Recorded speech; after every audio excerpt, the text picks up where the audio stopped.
అభిమానులను సేవా మార్గంలో నడిపించిన మహోన్నత వ్యక్తి మెగాస్టార్ చిరంజీవి అని మంత్రి కందుల దుర్గేష్ కొనియాడారు. రాజమహేంద్రవరంలోని జెండా పంజా రోడ్డులో నిర్వహించిన మెగాస్టార్ పద్మ విభూషణ్ చిరంజీవి 71వ జన్మదిన వేడుకల్లో మంత్రి కందుల దుర్గేష్ ముఖ్య అతిథిగా పాల్గొని భారీ కేక్ కట్ చేశారు. ఈ సందర్భంగా నిర్వహించిన సర్వమత ప్రార్థనల్లో మంత్రి పాల్గొని మెగాస్టార్ కు బర్త్డే విషెస్ తెలిపారు. ఈ సందర్భంగా మంత్రి కందుల దుర్గేష్ మాట్లాడుతూ, నాటి రోజుల్లో సినిమా హీరోలంటే కేవలం థియేటర్లలో కేరింతలు కొట్టడం, విడుదల రోజే పండుగ చేసుకోవడం వరకే ఉండేదని, అందుకు భిన్నంగా అభిమానులను సమాజ సేవా కార్యక్రమాల్లో భాగస్వాములను చేసిన దేశ చరిత్రలోనే తొలి హీరో చిరంజీవి అని కొనియాడారు. నేత్రదానం, రక్తదానం వంటి సామాజిక కార్యక్రమాలతో తనదైన ముద్ర వేశారని, రికార్డు స్థాయిలో రక్తదానాలు చేస్తూ బ్లడ్ బ్యాంకుకు స్థాపించి దశాబ్ద కాలంగా ఎందరో అపన్నులకు ప్రాణదానం చేస్తున్నారని తెలిపారు. మెగాస్టార్ చిరంజీవి 71వ ఏట కూడా ఎంతో ఉత్సాహంగా యూత్ఫుల్ లుక్ లో కనిపిస్తూ తన కొత్త చిత్రం కాకాతో అలరించేందుకు సిద్ధం అవ్వడం అభినందనీయమన్నారు. ఈ చిత్రానికి ఆల్ ది బెస్ట్ తెలుపుతూ ఆయన ఆయురారోగ్యాలతో నూరేళ్లు జీవించాలని ఆకాంక్షించారు. ఈ సభకి అధ్యక్షత వహిస్తున్నటువంటి యువనేత, అదేవిధంగా చిరంజీవి గారి వీరాభిమాని అయినటువంటి రాజా గారికి మన అందరి తరఫున కూడా ప్రత్యేకమైనటువంటి అభినందనలు తెలియజేస్తూ, ఈ కార్యక్రమానికి విశిష్ట అతిథిగా విచ్చేసినటువంటి ఈ ప్రాంత నాయకులు, మా అందరికీ చిరపరిచితులు, మేమందరం కలిసి కాంగ్రెస్ పార్టీలో అనేక కార్యక్రమాలు చేశాం. ఇవాళ కూడా చాలా ఉత్సాహంగా అనేక కార్యక్రమాలను నిర్వహిస్తున్నటువంటి శ్రీ రామినేని మురళి గారికి, అదేవిధంగా శ్రీ అద్దరు మరళి గారు, ఆయన కూడా చిన్నప్పటి నుంచి అందరం కలిసి పనిచేసినటువంటి వాళ్ళం. అదేవిధంగా అల్లు శేషనారాయణ గారు, తెలుగుదేశం పార్టీ నాయకురాలు శ్రీమతి మాలే విజయలక్ష్మి గారు, కాంగ్రెస్ పార్టీలో ఇవాళ కూడా అదే ఉత్సాహంతో ముందుకెళ్తున్నటువంటి బెజవాడ రంగా గారు, అదేవిధంగా శ్రీనివాస్ యాదవ్ గారు, అదే ముఖ్యంగా నాకు చాలా కాంగ్రెస్ పార్టీలో ఉన్నప్పుడు చాలా ఉత్సాహంగా మాతో కలిసి పనిచేసినటువంటి చేపల చంద్రరాజు గారు, అనంతలక్ష్మి గారు, ఇంకా సుభాన్ గారు, షేక్ సుభాన్ గారు,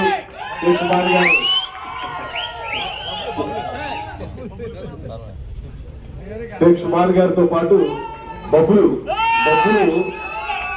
ఎప్పుడు చూసినా నేను చాలా విచిత్రంగా పలకరించేవాడిని. ఎప్పుడు కూడా కాంగ్రెస్ లో ఉన్నప్పుడు కనకాల రాజా గారు, బాగా పెద్ద వ్యాపారస్తులైన వాళ్ళ చిన్న స్థాయి నుంచి పెద్ద స్థాయికి ఎదిగినటువంటి కనకాల రాజా గారు, ఇంకా ఇక్కడికి విచ్చేసినటువంటి 50 మంది మెగాస్టార్ చిరంజీవి గారి యొక్క అభిమానులందరికీ కూడా ప్రత్యేకమైనటువంటి నమస్కారాలు తెలియజేస్తూ, సినిమా హీరోలంటే కేవలం వారి అభిమానులు సినిమా విడుదలైనప్పుడు కేరింతలు కొట్టడం, లేకపోతే పండుగలు జరుపుకోవడం లాంటి కార్యక్రమాలు ఆ రోజుల్లో ఉండేవి. అటువంటి వాటికి భిన్నంగా సినిమా హీరోల యొక్క అభిమానులు సమాజ సేవలో పాల్గొనాలని చెప్పినటువంటి మొట్టమొదటి హీరో ఈ దేశ చరిత్రలో మెగాస్టార్ చిరంజీవి గారు అనేటువంటి మాటని ఈ సందర్భంగా మనం చేస్తున్నాం. నేత్రదానం కానీ, రక్తదానం కానీ, రక్తదానం ముఖ్యంగా చూస్తే బ్లడ్ బ్యాంక్ ఇవాళ కూడా రాష్ట్రం మొత్తం మీద కూడా, ఈ రాష్ట్రంలోనే కాదు, చిరంజీవి గారి అభిమానులు ఎక్కడుంటే అన్ని రాష్ట్రాల్లో కూడా ఈ రక్తదాన కార్యక్రమాలను నిర్వహిస్తూ రికార్డు స్థాయిలో రక్తదానాలు చేసి దాన్ని ఎవరికైతే అవసరంలో ఉందో వారికి అందించినటువంటి ఒక మంచి కార్యక్రమానికి శ్రీకారం ఒక 2-3 దశాబ్దాల క్రితమే శ్రీ చిరంజీవి గారు ప్రారంభించారు. ఆయన ప్రారంభించిన తర్వాతే చాలా మంది సేవా కార్యక్రమాలను ప్రారంభించారనేటువంటి మాటను కూడా తెలియజేస్తూ, ఇవాళ మీరందరూ కూడా చిరంజీవి గారి యొక్క 71వ పుట్టినరోజు, ఈ పుట్టినరోజు సందర్భంగా మన కాకాకి పుట్టినరోజు శుభాకాంక్షలు తెలియజేస్తూ, కొత్త సినిమా పేరు కాకా. ఆ కాకా అనేటువంటి రాజేష్ ఖన్నా గారిని కాకా అనేవారు సినిమా ఇండస్ట్రీలో, హిందీ ఇండస్ట్రీలో. అలాగే కాకా గారు అయినటువంటి మన చిరంజీవి గారు, ఆయన ఎంత లేటెస్ట్ గా ఉంటున్నారంటే, ఇవాళ గ్లిమ్స్ ఏదో రిలీజ్ అయింది, ఆ గ్లిమ్స్ చూశాను. గ్లిమ్స్ లో ఆయన లేటెస్ట్ కుర్రోళ్ళు వేసుకునే విధంగా ప్యారలల్ ప్యాంట్ వేసుకుని దాంతో గ్లిమ్స్ లో కనపడ్డాడు ఆయన. సో ఎప్పటికప్పుడు అప్డేట్ అవుతూ 7 బదుల వసంతాల్లో కూడా ఆయన ఇవాళ కూడా యంగ్ గా ఉంటూ యువకులందరికీ కూడా మార్గదర్శకంగా ఉండటం అనేటువంటిది ఒక గొప్ప విషయం. అదేవిధంగా మరో ముఖ్యమైనటువంటి అంశం, కేంద్రంలో ఆయన పర్యాటక శాఖ మంత్రిగా ఉన్నప్పుడు దానికి ఆయన ఇప్పుడు ఇండిపెండెంట్ ఛార్జ్, సహాయ మంత్రి కాదు, ఆయన ఇండిపెండెంట్ ఛార్జిగా ఆయన దగ్గరికి అన్ని ఫైల్స్ వచ్చే విధంగా ఉండేవి. ఆయన ఈ రాష్ట్రంలో అనేక ప్రాంతాల్లో పర్యాటక రంగంలో రాష్ట్రాన్ని ముందుకు తీసుకెళ్ళడానికి తోటికంగా నిధులు ఇచ్చినటువంటి ఘనత కూడా శ్రీ చిరంజీవి గారికి దొరుకుతుంది. ఇవాళ కూడా ఎంత ఎదిగినా ఒదిగుండాలంటే మనస్తత్వం ఎవరు చూస్తే కనపడుతుందంటే అది కేవలం శ్రీ చిరంజీవి గారిలో కనపడుతుంది. ఇప్పటికీ ఎన్ని సందర్భాల్లో వారిని కలిసినప్పటికీ కూడా అదే ఒత్తిగితనంతో, అదే వినయంగా మాట్లాడటం, అదే నేను సూపర్ హీరో అనేటువంటి మాట కాకుండా ప్రజల మనిషిని అనిపించుకోవడానికి ఆయన చేసే ప్రయత్నం ఎప్పుడు కూడా చాలా స్పష్టంగా కనపడుతుంది. అందువల్ల ఇవాళ అందరూ కూడా ఇష్టపడేటువంటి ఇండస్ట్రీలో కూడా పెద్దలందరూ కూడా ఇష్టపడి ఆయన్ని పెద్ద మనిషిగా చూస్తున్నటువంటి సందర్భంలో ఇవాళ ఆయన జరుగుతున్నటువంటి జన్మదినోత్సవం 100కి 100 పాళ్ళు కూడా ఆయన ఆయుర ఆరోగ్యాలతోటి 100 ఏళ్లు బతకాలని మనస్ఫూర్తిగా మనందరం కోరుకుంటూ ఇవాళ ఆయన తమ్ముడుగా జనసేన పార్టీని స్థాపించినటువంటి శ్రీ పవన్ కళ్యాణ్ గారు, ఇవాళ పవన్ కళ్యాణ్ గారి యొక్క ఆశీస్సుల వల్లే ఆయన ఇచ్చిన మాట ప్రకారం ఇవాళ మంత్రిగా మీ ముందు నేను నిలబడుతున్నాను అనే మాటను కూడా ఈ సందర్భంగా మనవి చేస్తున్నాను. ఇందాక మరిడి గారు చెప్పినట్లుగా మొట్టమొదటిసారి ఎమ్మెల్యే అయినా నాకు మంత్రి పదవి వచ్చిందంటే శ్రీ పవన్ కళ్యాణ్ గారు నా మీద చూపించిన వాత్సల్యమే కారణం అనేటువంటి మాట. ఆయన చూపించినటువంటి ఆ ప్రేమకి అనురాగానికి 100కి 100% కూడా నేను తీసుకున్న పదవికి న్యాయం చేసే విధంగానే కృషి చేస్తున్నాను అనేటువంటి మాటను కూడా తెలియజేస్తూ, ఇందాక రామిరెడ్డి మురళి గారు చెప్పారు మేమందరూ ఇక్కడ పుట్టిన వాళ్ళమే అని చెప్పి. ఈ వార్డులో పుట్టిన వాళ్ళమే, ఇక్కడే పెరిగిన వాళ్ళం. ఇవాళ రాజకీయ పరంగా నన్ను రాజమండ్రి రూరల్ నుంచి పోటీ చేయాల్సిన నన్ను నిడదవోలు పంపించారు. అయినప్పటికీ కూడా అక్కడ కూడా నిడదవోలు ప్రజానీకం పెద్ద ఎత్తున నాకు సహకరించి నన్ను ఎమ్మెల్యే చేశారు. ఎమ్మెల్యే చేయడం మాత్రమే కాకుండా మంత్రిగా కూడా చేసేలాగా ఆ నియోజకవర్గం ఉపయోగపడిందనేటువంటి మాటను తెలియజేస్తూ, దాంతో పాటు ఇందాక రామిరెడ్డి మురళి గారు చెప్పినట్లుగా రాబోయే రోజుల్లో రాజమండ్రిలో కానీ ఈ జిల్లాలో కానీ ఈ జిల్లా మంత్రిగా 100కి 100% అన్ని వర్గాల వారిని కలుపుకుని వెళుతూ, ముఖ్యంగా దళిత వర్గాల వారిని, మైనారిటీ వర్గాల వారిని ప్రత్యేకంగా వారి అవసరాలని తీర్చే విధంగా కార్యక్రమాలను నిర్వహిస్తామని, అదేవిధంగా మురళి గారు చేస్తున్నటువంటి కార్యక్రమాలు నిజంగా నాకు చాలా ఆనందంగా ఉంటుంది.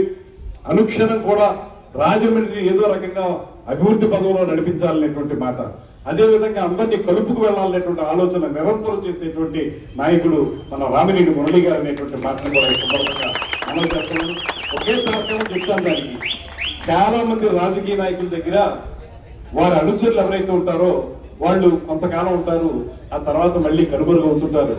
అది ఆ నాయకుడి యొక్క ప్రవర్తన వల్ల ఉంటుంది, లేకపోతే వాళ్ళకి ఇష్టం లేకపోయినా బయటకు వెళ్తారు. కానీ నాకు తెలిసినంత వరకు రామిరెడ్డి మురళి గారికి తొలి రోజుల్లో ఎవరైతే అనుచర వర్గం ఉందో ఇవాళ కూడా వాళ్ళు కంటిన్యూ అవుతున్నారంటే రామిరెడ్డి మురళి గారి యొక్క గొప్పతనం అని, వాళ్ళందరినీ ఆదరించే తీరు, వాళ్ళు కూడా ఆయన పట్ల చూపించే ప్రేమ కారణం అనేటువంటి మాటని సందర్భంగా తెలియజేస్తూ, చిరంజీవి గారి యొక్క పుట్టినరోజు వేడుకలు ఇంత ఘనంగా చేసినందుకు నేను కొంచెం మా నర్సరీ అసోసియేషన్ ఎన్నికలకు సంబంధించి కడీపలంకలో వారితో ఒక సమావేశంలో ఉండటం వల్ల రాలేకపోయి తొందరగా కొంచెం లేట్ అయినా రాననుకున్నారేమో కానీ వచ్చి తీరతాను. ఆ విధంగానే ఇక్కడికి రావడం జరిగింది. ముఖ్యంగా 2 అంశాలు, ఒకటి ఇది నిర్వహిస్తున్నది మన రాజా, అదేవిధంగా రామిరెడ్డి మురళి గారు, అదేవిధంగా అల్లు శేషనారాయణ గారు. వీళ్ళు నిర్వహిస్తున్నందుకు ప్రధాన కారణం రావడానికి. రెండో కారణం ఏంటంటే చిరంజీవి గారు లాంటి సమాజ సేవ చేయాలనేటువంటి ఆలోచన ఉన్నటువంటి సినిమా హీరో గారి యొక్క పుట్టినరోజు వేడుకల్లో పాల్గొనడం అనేది తప్పనిసరిగా మనం చేయాల్సిన అంశం. కేవలం ఆయన సినిమా హీరో అయితే మాత్రం అంతవరకే పరిమితం అవుతుంది, కానీ ఆయన సినిమాతో పాటు సమాజ సేవని, ఎవరికైతే కష్టాల్లో ఉన్నారో వారికి రక్తదానాన్ని చేయటం, దాంతో పాటు ముఖ్యమైనది వాళ్ళ ఇండస్ట్రీలో ఎవరు ఇబ్బందులు పడుతున్నప్పటికీ కూడా మొట్టమొదట స్పందించేటువంటి హీరో శ్రీ చిరంజీవి గారు అనేటువంటి మాట మనం గుర్తించాలి. చాలా మంది పేదరికంలో ఉన్నటువంటి అనేక మంది నటీనటులకి వాళ్ళ దగ్గరికి స్వయంగా ఆయన వెళ్ళి వాళ్ళ ఆరోగ్య పరిస్థితులను వాకప్ చేసి వారికి అంతో ఇంతో ధన సహాయం చేసి బయటకు వచ్చేటువంటి వ్యక్తి శ్రీ చిరంజీవి గారు. అలాగా మానవతా విలువలకి పెద్దపీట వేసేటువంటి చిరంజీవి గారి యొక్క పుట్టినరోజు బాగా జరగాలి. తద్వారా ఆయన 100 ఏళ్లు కూడా ఇదే ఆయురారోగ్యాలతో ముందుకు సాగాలని మనస్ఫూర్తిగా మనం అందరం కోరుకుంటూ, ఆ రకమైనటువంటి జన్మదినోత్సవ వేడుకల్లో పాల్గొనడం అనేది నాకు లభించినటువంటి ప్రత్యేకమైనటువంటి కార్యక్రమంగా నేను భావిస్తూ, ఇంత లేట్ అయినప్పటికీ ఎంతమంది ఉన్నారు, ఇప్పటికే చాలా మంది వెళ్ళిపోయారని చెప్పారు, కానీ ఇంతమంది ఇంకా నిలబడి ఉన్నారంటే చిరంజీవి గారి మీద అభిమానం, అదేవిధంగా రామిరెడ్డి మురళి గారు ఈ కార్యక్రమాన్ని ఆర్గనైజ్ చేస్తున్నారు కనుక ఇంతమంది ఉన్నారనేటువంటి మాటలు మరొకసారి తెలియజేసుకుంటూ, ఢిల్లీకి రాజైన అమ్మకి కొడుకే అంటారు, లేకపోతే బామ్మకి మనవడే అంటారు. అలాగా మనం ఎక్కడెక్కడ తిరిగినా ఈ గడ్డ మీద పుట్టిన వాళ్ళం, ఈ రాజమండ్రి వాళ్ళని, ఈ ప్రాంతపు వాళ్ళని అనేటువంటి మాటని మీ అందరికీ మరొకసారి తెలియజేసుకుంటూ సెలవు తీసుకుంటాను. నమస్కారం. జై హింద్, జై చిరంజీవి.